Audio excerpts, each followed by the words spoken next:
Hey, welcome to Plumbing Gurus. My name's Karsten. On this channel, we strive to save you money and keep you informed on all the proper plumbing practices. Secret number one, what to do before starting your business. And we've got 4 quick tips for secret number one. Number one, when is the right time to go out on your own? Well, there is no better time than right now. If you're feeling nervous or scared or even uncertain about doing this, that is totally normal. We felt the same thing. And actually, I started my business when my first child was born. Talk about being scared. I constantly asked myself, will I be able to take care of my family? These are the things that will always be going through your head. And starting a business is kind of like having a child. You'll never really feel ready until you just do it. If I had a mentoring program like this when I started, I would have jumped on it in a heartbeat. So the best thing you can do for yourself right now is tell yourself you're ready and do it. We'll be your mentors and be there to guide you and keep you accountable. Number 2, do you have the right mindset to run your own business? Having the right mindset isn't something you're born with, and these are the things that you need to work on daily. Being able to understand that you are no longer an employee and this is your business now, you have to wake up every day and be ready to take on all the different challenges of running a business. So let us be the ones to help you on that journey. If we can do it, I promise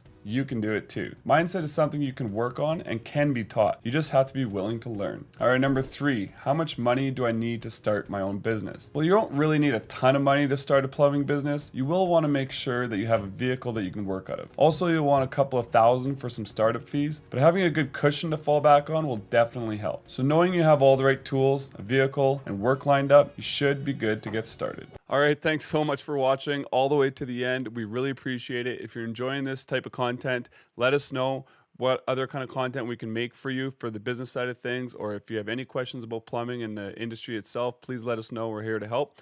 If you are more interested in seeing more of this type of content, we will be posting a lot more of this stuff on YouTube. We'll see you on the next video.